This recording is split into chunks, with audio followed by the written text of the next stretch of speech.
All right, let's cover what to do when things go wrong. When, not if. Things will go wrong.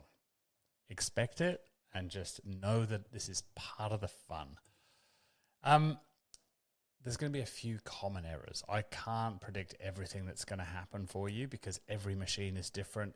There's, the combination of apps and programs that you have installed, the version of Windows or Mac OS that you use, and so on.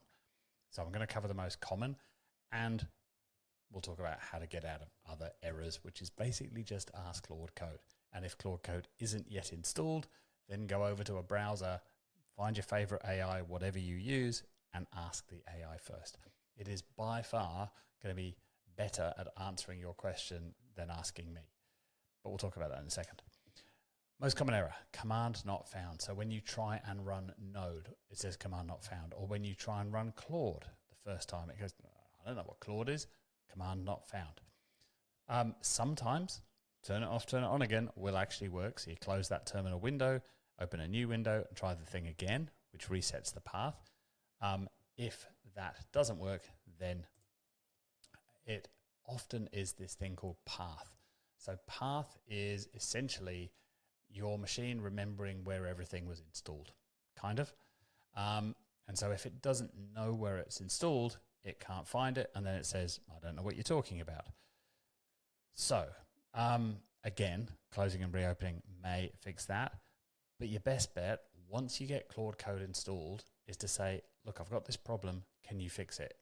I don't know, maybe it's a path error, I'm not sure, you're the genius, Claude, not me, can you fix it? So the main thing you want to worry about right at the start is just getting Claude Code running. And again, I've pointed you to the Claude Code docs. Occasionally they change those. Occasionally they change the way that you install Claude Code. It is geeky and horrible the first time. I get it because you're opening this big black thing. You're going into terminal, this weird little screen at the bottom, and typing in some weird command that looks like gobbledygook. But once you get that installed, then from then on, you just say, hey, Claude, got this issue. Can you sort it out for me? I haven't seen this one for a while, but I think this is one of those that you get towards the beginning when things aren't quite set up. Once it's all set up, you won't see errors like this again. Again, there is this, Claude Code is going to be your best bet here. But one thing to note with sudo. So sometimes Claude Code will give you this command that starts with sudo. I had this problem earlier where you type in that command and it always asks you for a password. And again, this is kind of geeky looking, horrible UI down in the terminal. I had set up my machine so it doesn't need a password to run, but just hitting enter, no password, didn't work. And eventually what I found was that I actually had to go into the Mac settings, create a password for my main admin user, even though I didn't want one, had to create a password, then go back. Can't remember if I needed to restart the machine or not at that point, or log out, log in again maybe. Then go back and run that sudo command again, and now I've got a password I can type in and everything worked perfectly. But I went round and round in circles for that before Claude Code existed, not knowing what to do. Again, if you don't have Claude Code installed yet, go to claude.ai or chat.com or Gemini, whatever you prefer, and tell it what you're trying to do and give it a copy of the error that you're seeing. Either copy paste the error and paste that into the AI, or take a screenshot of the error and paste that into the AI. The old turn it off, turn it on, turn it off, turn it off, turn it on again. Let me get it right. Often works with terminal. I have a little bin icon up in the top right of my terminal. That's how I tend to shut down a terminal. It's worth knowing the Command C shortcut key. So Command C was how we used to exit out of basically everything on old school computers. So sometimes when terminal gets stuck in a loop, and again, this is on a Mac, I don't know what it is on Windows, sorry, but command, control. I got it wrong. Control C. I need to look at the keyboard. Control C.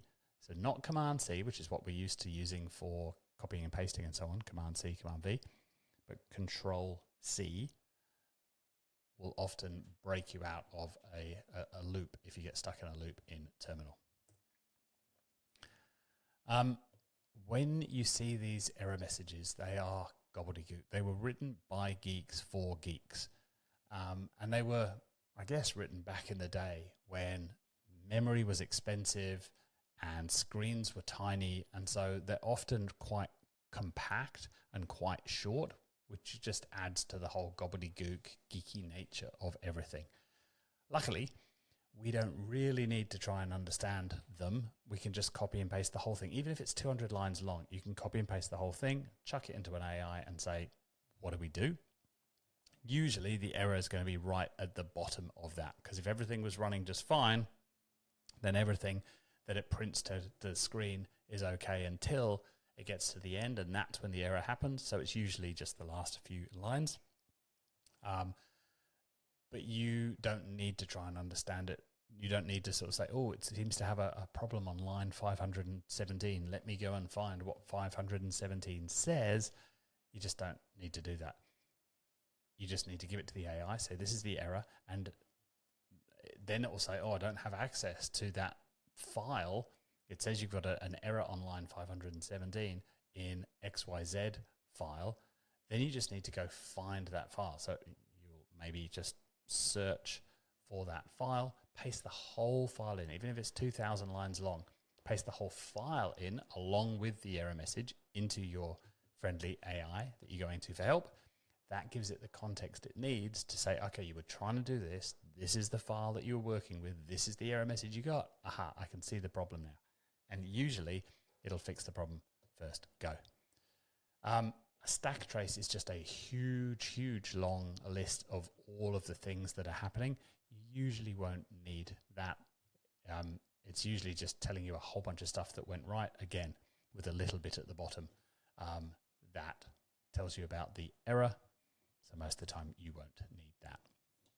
Again, just to hit it home, ask the AI for help first. This is always for everything that you're doing, for everything that you're thinking of doing. Even if you're saying, I'm thinking of doing this task next, let me describe it to you and you tell me if there is a way that you think you can help me automate some or part of this, or maybe the whole thing.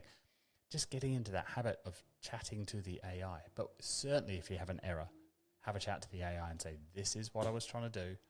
This is the command I ran. This is the error message I'm seeing. This is what I've tried. Oh, and maybe in addition to that, what I said before, these are the files that I think it's trying to run. The error's in there somewhere. The more context you give it, the better it's going to be able to do. And if all else fails, then jump into Circle, and I or one of the many members who are all over Circle will dive in and try and help you. There's a little troubleshooting checklist that will get you past 90% plus of errors. Along with AI, you should be fine. All right, you made it through the whole setup phase. Next up, section 3, let's talk about your first brain and how to get it all set up. See you there.